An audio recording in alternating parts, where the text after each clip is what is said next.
Alright guys, it's Anthony, Super Service. We got Todd's truck. Got the heads off. Number 5, cracked piston. Look what it did to the cylinder wall. There's a pretty good... There's really no ridge. I mean, you got to remember, this is a 60,000 mile truck. I mean, we're still going to put a set of lifters in it. Even at 60,000, I still want to put lifters in it. That probably... You know, I really don't know how deep that is. We can measure it. We'll get to that later.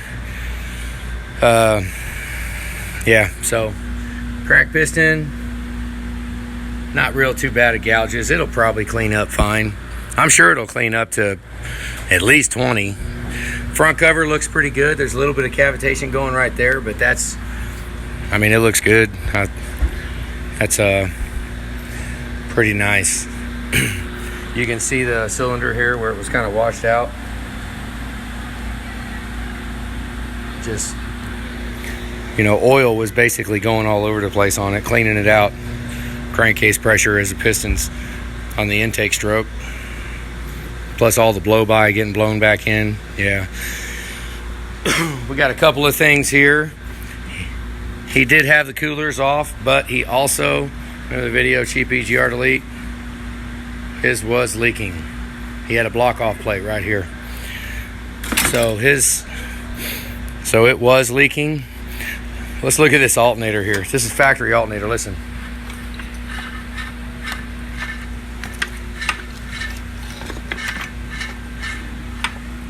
It's, let me set it up like this. Yeah, that's not cool. We're gonna need a freaking alternator. This one's pretty good. It's a dual alternator. The secondary one's good. It's the primary alternator is, I mean, we'll blow through it. It's freaking dirty as hell. We'll blow through it. If it doesn't quiet up, then whatever. This has been into... help me get this out. Julie. If you look here, it's got the wire loom. So it's been updated. There was no zip ties on it. There should be zip ties going through the harness here. But... yeah, all right. What else we got? I mean, there's really not a lot. Oh, the oil filter standpipe was broke. I don't know where it's went. This is an aftermarket cap. It looks like the same one, but it's actually different. Tell because it got the little adapter thing in there, whatever the... I'm not sure what's going on with that thing.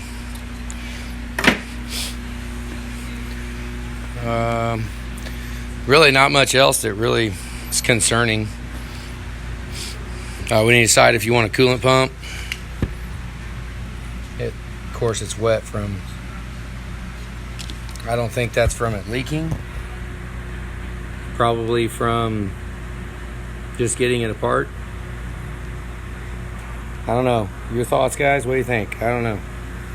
I mean, it's coolant pump. Who knows? Oh, the rockers. Now, this is like one of the... This is a 60,000 mile truck. Now, a lot of the stuff was really seized on there. It wasn't just because it's been sitting forever. You know, it's got pretty... Well, not forever, but it's pretty low miles. But the rockers actually look pretty freaking good. Now, I haven't went through them all, but... Todd, I'll leave that up to you. 6.4 will chew up some rockers. It will go through rockers, and then if the rockers are bad, we put valve bridges and push rods in at the same time. These, I didn't see a single one worn out, which is odd. But not odd for 60,000 miles, but odd for a 6.4. So, I'm not aware of anything different that they're doing on the rockers. Of course, they're all down right now. But if they were chewed up, you'd see a difference in the length. Oh, right there. The little tips wear out. We'll go through and look through them closer. I mean, if even one rocker is worn down, then we get all new set. So if they all look good, I'll kind of leave that up to you. If you want to go ahead and ride with the same rockers. Very rarely will a rocker actually break the truck down because it's wearing out. It'll just, you'll lose power, could start making some noise, little valve clatter, but it's, I mean, these all look good, so I can't really say. Now, once we clean them, I'll go through them again and look closer, but as a first impression, what I saw it right there, I can't say that we're going to put any better ones in if we replace them. Now, I'm not going to say that about the lifters, because lifters have taken many trucks. We got the turbo apart, it's all cleaned up. Pump. What else? I mean, really not much. It's pretty cut and dry. It's we're gonna take them back and get the heads disassembled. We're gonna do that right now and get them cleaning, because it takes. Granted, they're not real bad, but they're also they're not pretty either. So, oh, cab mounts. I already showed the cab mounts. Other than that, I mean,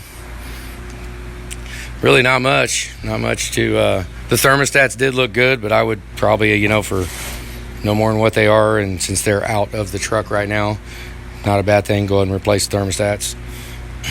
Obviously, we're going to do the glow plugs, and now the wires, the glow plug wires, that's another one.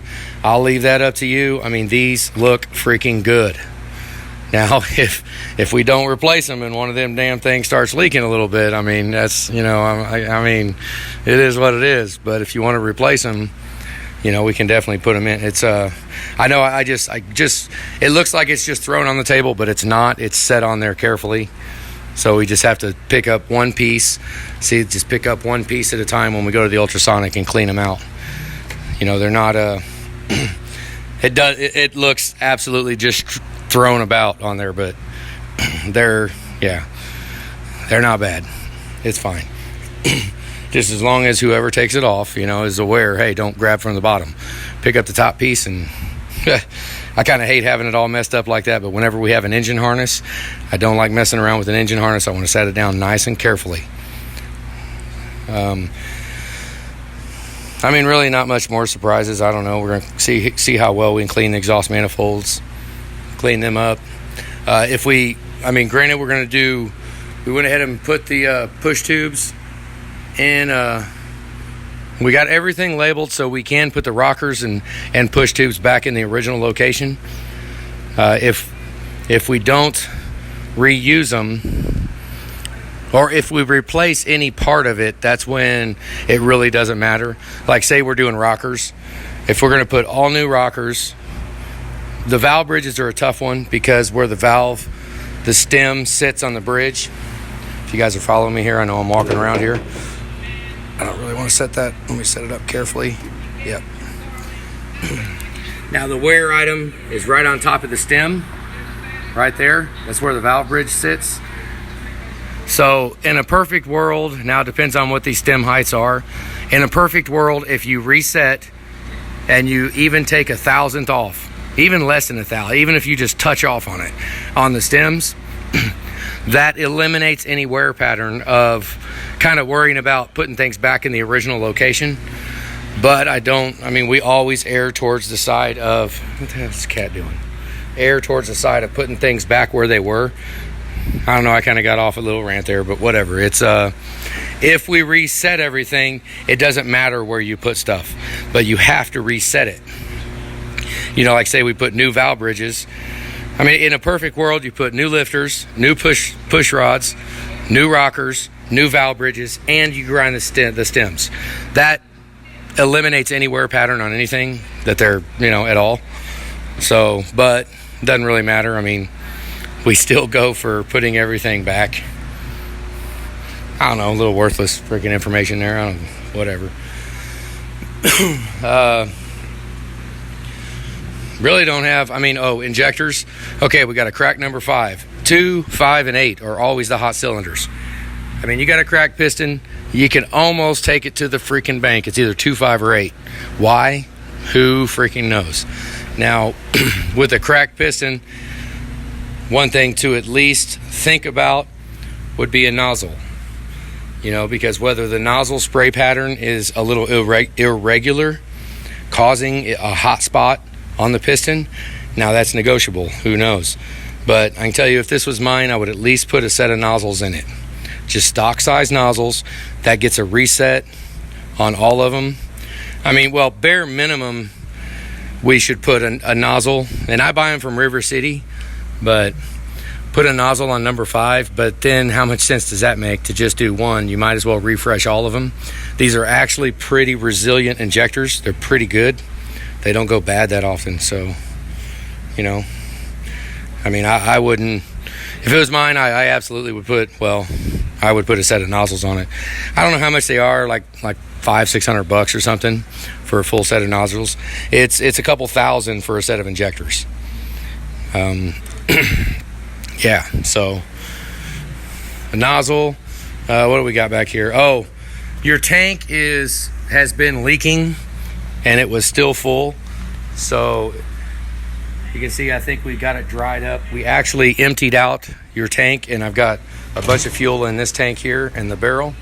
And then your stock tank has got quite a bit of fuel in it. Now, a big question would be, this truck's been sitting here for a while. Do you even want any of this fuel? It's been months and months. So the question would be, do you want to just trash the fuel and just start out fresh? Now, I kept it just in case, you know, because I mean, it sucks. I mean, but on the other side of that coin, we're talking, what, $300 in fuel? Because he's got, I don't know how big the tank is. It's probably a 80 gallon tank underneath there.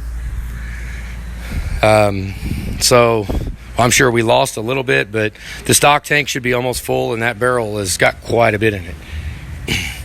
But that's another thing. I mean, I hate to just throw it away, because that the fuel was, I mean, I don't know. I mean, it's been sitting for like 9 months. That's how long it's been sitting. So I hate to throw it away, but I can tell you, if it was mine, I would just trash the fuel and just start all fresh with all new. I mean, we can still pump out the tank and empty it and put fresh fuel in it. I mean, I don't think that would be too bad of a deal. It's kind of, I mean, with what we're with the, I guess you could say, with the caliber of job we're doing, a couple $100 in fuel isn't nothing. I mean, it's especially when we're looking at injectors. I mean, nasty fuel wind up messing up another injector, you know. That would be a freaking drag. So I'll go ahead and just, you know, let us know what you think on the fuel. If you're all right, go ahead and trashing it all. But like, I mean, as far as, I mean, it didn't really smell foul. You know, it didn't look and smell like fresh out of the diesel pump, but it didn't smell ridiculously fouled out fuel, like nasty crap. It wasn't that bad, but it's one of them gamble things, you know. I mean, a couple $100. The transmission fluid was pretty freaking dirty. Let me see if I can get you here. I'll just pour it out on the damn floor. Let me see if I can get you a little. Okay. Not much red at all in it. So, you know, there's not much red tint at all. We are going to have the engine out so we can pull the torque converter out and try to get almost all the fluid out. So, do you want to do a transmission service? I mean, it's right here. And the fact that we can pull the torque converter out. I mean, emptying the torque converter is not something that's easily done. It takes a minute. We have a little pump that goes in. You go over and you pump it, suck a little bit out of it, and then wait another, you know, half hour, go over, suck a little more out of it, wait another half hour. It's a tough one to get it all out. But, I mean, we can try. So, yeah, that's a decision. I mean, transmission service. I mean, if we do transmission, we might as well. I mean, I would put Mobil 1 ATF in the transfer case. Generally, I run Mobil's full synthetic ATF in the transfer case, 100,000 mile increments, you know. But hopefully, you know, the truck gets back up and going, you'll be traveling with it more. And the fluid's been in there for a while, you know. It's only a 60,000 mile truck, though, so, you know, we don't have to do any of it. I mean,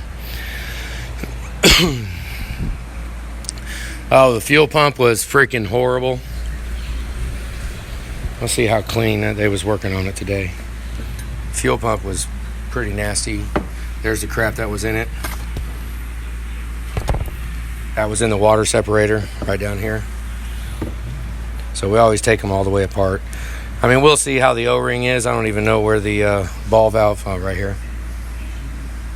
I mean, the kit comes with all the O-ring. We'll probably just replace the ball valve and because I mean, it's all cheap insurance. We take it apart to clean it. Might as well get it so that you can open and close the fuel separator very easily, because this thing was seized up. It was pretty hard to open, but